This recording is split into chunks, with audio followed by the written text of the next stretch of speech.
Drive, Mike. Go. Just go. I slammed the dashboard so hard I felt the plastic crack. The Honda's AC was dead. The interior was 100 degrees, but the cold sweat soaking my shirt wasn't from the heat. I'm flooring it, dude, Mike screamed.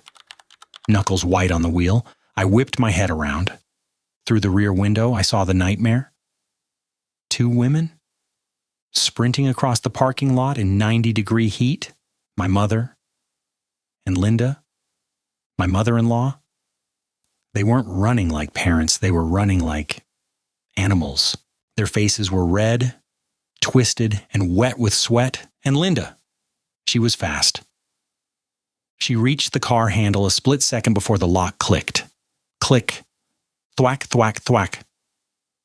She bashed her massive diamond ring against the glass, inches from my face. Her eyes were manic, wide open, terrifying. I read her lips through the window. She wasn't screaming, "I love you." She was screaming, "You ungrateful brat." In her other hand, she was dragging a $5,000 lace wedding gown through the dirt. Go! The car finally gripped the road.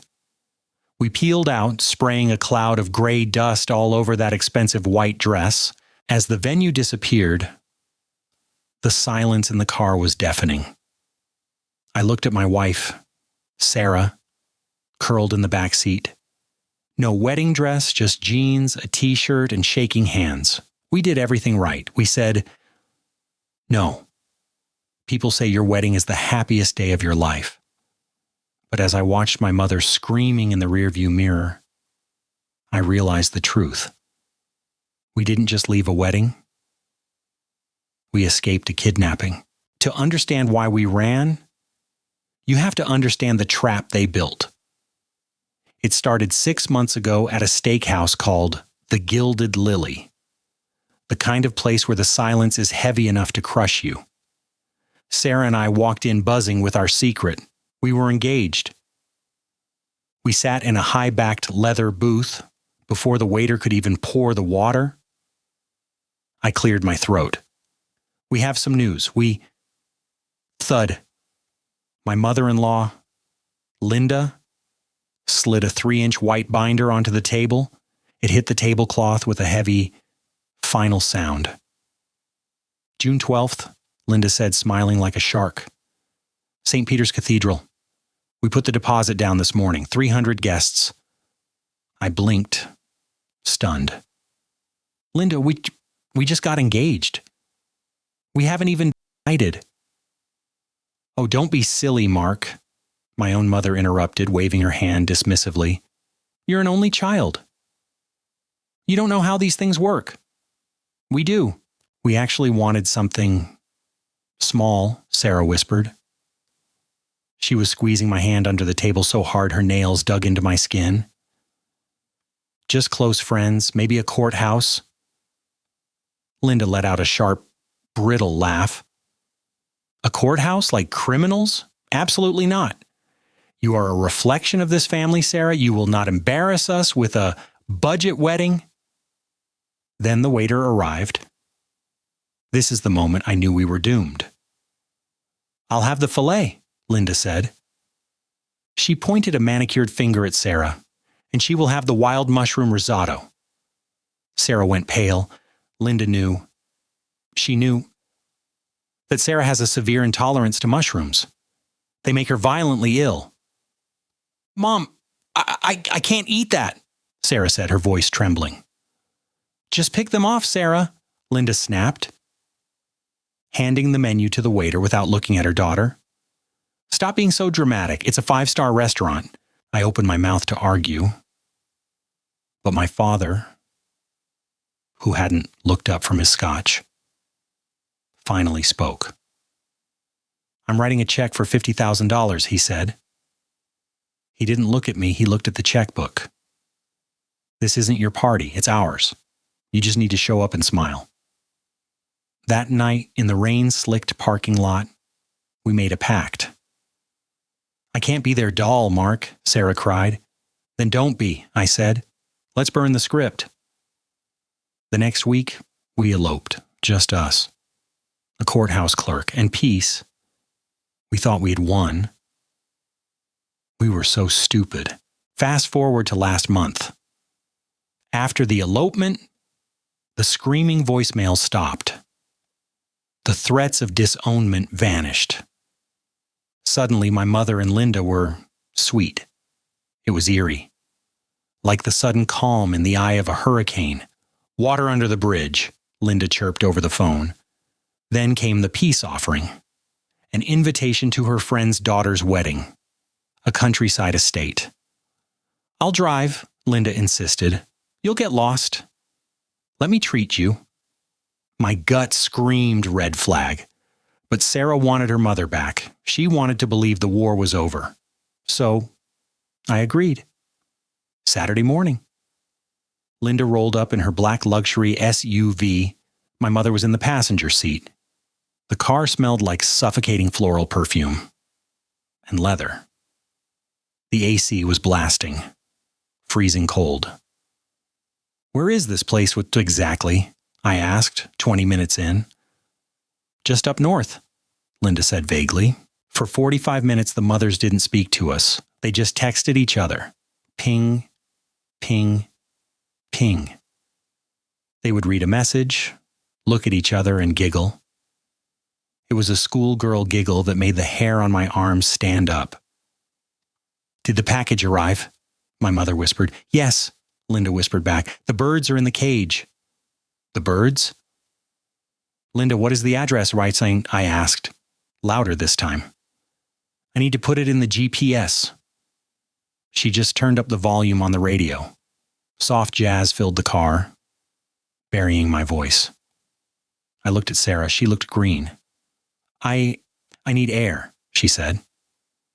I reached for the window switch. I pulled it up. Nothing. I pulled it again, harder. Click, click, locked. I looked at the door panel. The little orange switch was flipped down. Child locks. Linda, unlock the windows, I said. My voice wasn't polite anymore. We're here, Mark, relax, she snapped. The SUV crunched onto a gravel driveway. Through the windshield, I saw a massive white tent, flowers everywhere, but the parking lot was empty. No guests, just us. We're early? Sarah whispered. 2 staff members were hoisting a massive vinyl banner above the entrance. I squinted through the tinted glass. The world seemed to tilt on its axis. My ears started ringing. A high-pitched whine like a broken TV. The banner didn't say Emily and John. It read in 3-foot gold letters, Mark and Sarah, God bless this union. Hold up. If your jaw just dropped looking at that banner, imagine being in Mark's shoes right now. You are locked in a car with the 2 people who betrayed you. The realization is hitting you like a freight train. Before we dive into the insane escape, and trust me, it gets violent, do me a quick favor. Hit that subscribe button and turn on notifications. You do not want to miss the justice that's coming. All right, let's see how they get out of this trap. The moment the doors unlocked, the heat hit us. But it wasn't the humidity that made me gag. It was the smell. Lilies. Thousands of them. The air was thick with that heavy, cloying scent of white lilies. It didn't smell like a wedding. It smelled like a funeral parlor. Surprise! The shout came from everywhere. We stepped onto the gravel, blinking in the harsh sun, and they swarmed us. Aunts, uncles, cousins I hadn't seen in 3 years. They popped out from behind pillars, phones raised, recording us. It wasn't a party. It was an ambush. What is this? I stammered. My voice sounded small, weak. Mom, what is going on? My mother stepped forward. She looked serene, terrifyingly calm. She smiled at me the way you smile at a toddler who just dropped an ice cream cone. We're fixing your mistake, Mark, she said softly. We knew you didn't really mean to run off to that courthouse. It was just a rebellious phase. So, we brought Father O'Malley. He's waiting in the gazebo to make it valid. It is valid, I said, my chest tightening. We are already married. Shh. she hissed, her eyes darting to the relatives nearby. Stop making a scene. You're being dramatic. Look at all this. We spent thousands of dollars because we love you. Don't be ungrateful. That's how gaslighting works. It makes the ground feel unstable. For a split second, I felt guilty. Did they do this out of love? Am I the toxic one? Then Linda made her move. She bypassed me completely and lunged for Sarah. Come on, Sarah, Linda chirped, her voice dripping with fake sweetness. She clamped her hand around Sarah's bicep. Her grip was tight, too tight. We have the dress in the bridal suite. It's a princess ball gown. Much better than whatever this is. She gestured with disgust at Sarah's jeans. Sarah froze. It was the trauma response, the fawn response. She just stood there, eyes wide, trembling, letting her mother pull her toward the building. I don't want to, Sarah whispered. Nonsense. Linda pulled harder.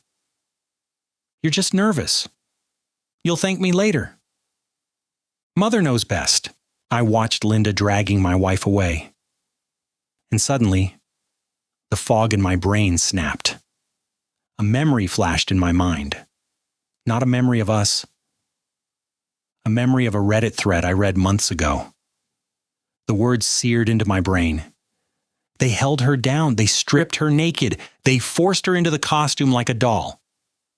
I looked at Sarah's terrified face. If she goes into that room, she isn't coming out the same person. The guilt vanished. The confusion died. Rage took its place, cold, sharp. Clarity. I stepped forward. I shoved my arm between Linda and Sarah. Don't touch her. I didn't yell. I growled it. Linda recoiled, clutching her chest like I'd slapped her. Mark, you nearly knocked me over. You are hurting your mother-in-law. We are leaving, I announced. I grabbed Sarah's hand. Her fingers were ice. Now. We turned to run back toward the car, but the path was blocked. My father was standing there. He's 6'2". Granite face. He wasn't smiling. He blocked the exit, arms crossed over his chest. You aren't going anywhere, he rumbled. Guests are arriving in 10 minutes. 200 people are coming to see you. You will not humiliate this family. Move, Dad, I said. Get inside and put on the suit, Mark, he commanded, or so help me God. I will cause a scene that will ruin your career. He took a step toward us. He raised his hand. I looked left. The banquet hall. I looked right. A service door, slightly ajar. Run, I whispered to Sarah. We bolted right. We ducked through the service door, sprinting down a narrow hallway that smelled of bleach and catering trays. Footsteps pounded behind us. Get back here. I saw a door marked janitorial. I shoved Sarah inside and dove in after her. I slammed the door and threw the deadbolt. Click. Darkness swallowed us. Outside, fists started pounding against the wood. We were trapped. But at least, we were together. The darkness inside the closet smelled like industrial bleach and terrified sweat. I dragged a heavy metal folding chair from the corner and jammed the backrest under the doorknob. It wasn't a perfect barricade, but it was the only thing standing between us and the mob. Sarah was slid down against the wall, sitting on a bucket of floor wax. She was hyperventilating short, shallow gasps. Like a drowning animal. Outside, the muffled bass of the DJ's sound system thumped through the walls. Celebrate good times. Come on. The irony made me want to vomit. My hands shook violently as I pulled out my phone. 1 bar of signal. I dialed Mike. He picked up instantly. Yo. Why are you calling? Aren't you at dinner? Mike, I whispered, I need you to come get us now. Whoa, your voice? Where are you? Route 9, the estate. It's It's a wedding, Mike, my wedding. Silence on the line. Then, what? You got married months ago. They tricked us, I said, watching the doorknob twitch.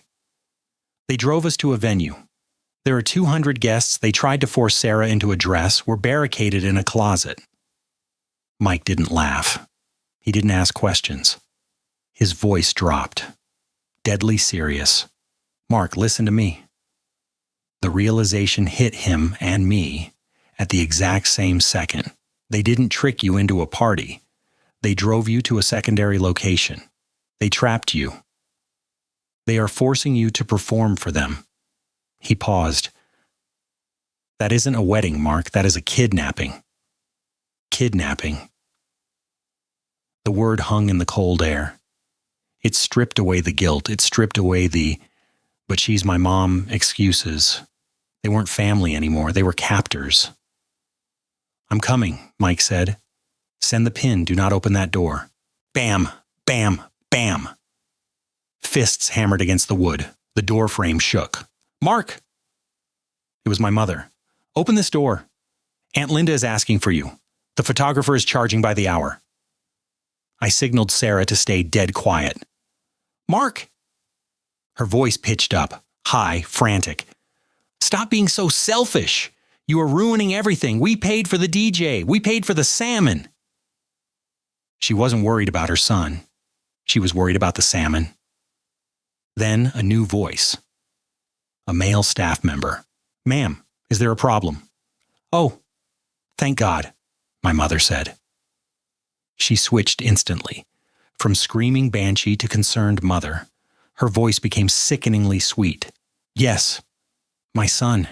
He's having a panic attack in there. He's unwell. I need to give him his medication. Do you have a key? I do, ma'am. The guy stammered. But if he's sick, just open the door. She snapped, the mask slipping. Hurry! I heard the jingle of keys. Sarah looked up at me, terror. Pure, unadulterated terror. Mark, get behind me, I whispered.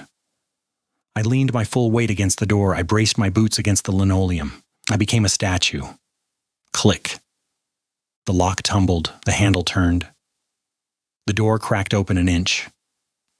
I saw the light, but the chair and my shoulder held the line. Through the crack, I saw my mother's face. She looked deranged. Her eyes were wide, manic, her makeup melting in the heat. Mark, she hissed through the gap, clawing at the wood. Let me in. You are humiliating me. Just come out and smile. Why are you doing this? She wanted a reason. She wanted to argue. She wanted to negotiate. But I remembered the Reddit thread. When you justify, you tell them their opinion matters. I put my face to the crack in the door. I looked her right in the manic, wet eye. No, she spluttered, pushing harder against the door. What do you mean, no? That's not an answer. Give me a reason. I'm your mother. I slammed my shoulder into the wood, forcing the door shut in her face. No is a complete sentence, I roared. Get away from the door. If you try to open this again, I'm calling the cops. Silence.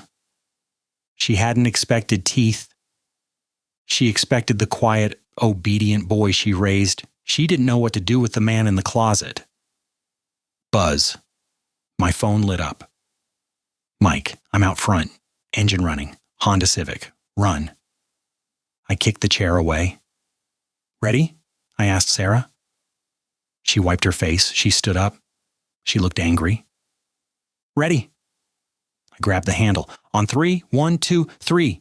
We burst out of the closet and into the ballroom. The room had filled up while we were hiding. 200 people holding champagne flutes turned to look at us. Friends. Distant cousins. Business partners of my father. The DJ saw us sprinting and panicked. He cut the music. Screech. The silence was heavy enough to crush a lung. We had to cross the entire length of the dance floor to get to the exit. It was a gauntlet. I saw Aunt Linda holding a glass of wine. Her mouth open in a perfect O. She stepped forward to block us. "Where are you going?" she hissed. "The cake cutting is in 5 minutes." I didn't stop. I dropped my shoulder and dodged her like a linebacker. She stumbled back, sloshing cheap Pinot Grigio all over her beige dress. We hit the double doors and burst out into the blinding sunlight. The fresh air hit my lungs like a drug. "You ungrateful little—" My father. He and Linda were chasing us. My father, a man who prided himself on his dignity, was sprinting, his face purple with exertion. He caught up to us near the parking lot. He grabbed my shoulder, his grip bruising. "Get back inside!" he roared, spit flying. "You are humiliating this family." I stopped. I turned around. For 29 years, I had been afraid of this man. I had walked on eggshells. I had swallowed my pride. Not today. I placed both hands on his chest and shoved, hard. He stumbled backward, losing his footing on the loose gravel. He flailed, catching himself on the hood of a parked Lexus to stop from falling. He looked up at me, shocked. The ice in his eyes was gone. For the first time in my life, I didn't see a giant. I saw a sad, desperate old man losing control. "Don't ever touch me again," I said. My voice was dead calm. We turned and dove into the back seat of Mike's Honda. "Go!" Mike peeled out of the lot, tires screeching, leaving a cloud of gray dust that settled all over my father's expensive Italian suit.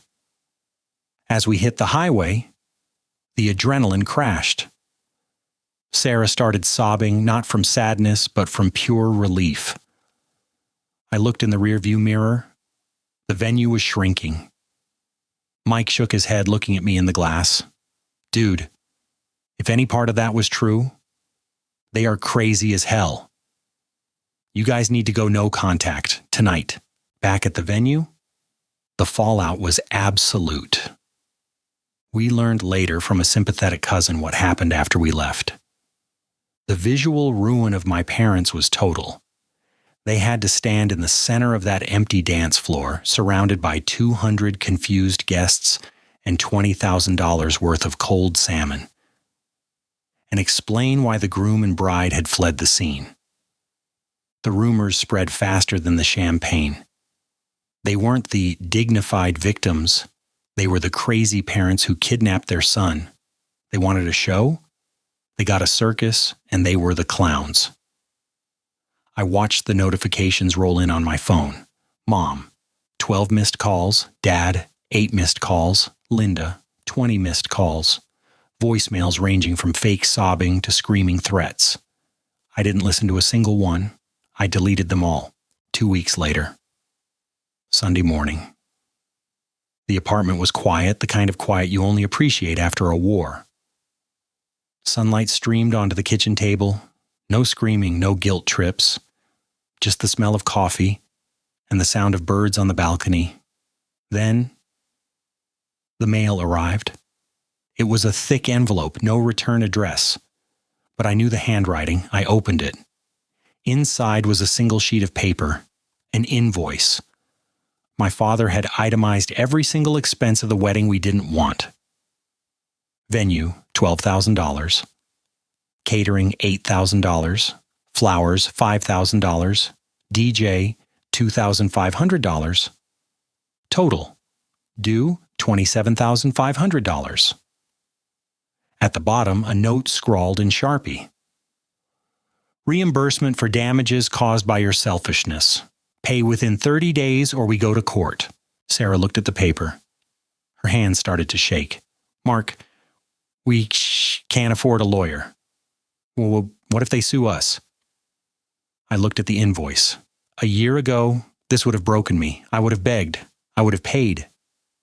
Now, I felt nothing. Just a cold, detached indifference. They won't sue us, I said. I grabbed a pen. I didn't write a check. Instead, I pulled out a photocopy of our marriage license, dated 6 months ago from the county courthouse. On the back of the invoice, I wrote a letter. Short, sharp, deadly. To Mom, Dad, and Linda. Enclosed is the legal proof that we were already married. We did not sign a contract for your party. We did not authorize your expenses. We did not consent to being held against our will. If you contact us again, by phone, mail, or in person, we will not be filing a check. We will be filing a restraining order for harassment and unlawful imprisonment. We have witness testimony from the venue staff that you refuse to let us leave. Do not test us. Mark and Sarah. I sealed the envelope. I walked down to the mailbox and dropped it in the slot. The metal clang of the mailbox closing sounded like a gavel hitting a block. Case dismissed. We walked back upstairs, locked the door, and for the first time in my life, I didn't care what my family thought. They wanted a show. They wanted puppets. But in the end, they learned the hard way. Blood makes you related, but only respect makes you family. Wow. A $27,000 invoice for a party nobody wanted. That takes a special level of delusion. But I have to know, would you have paid a single dime of that bill just to keep the peace? Or would you have countersued for the emotional damage? Let me know in the comments below. Was Mark too harsh, or did his family get exactly what they deserved? And if you loved seeing Mark finally grow a shiny spine, smash that like button and subscribe for more deep dives into Reddit's biggest dramas.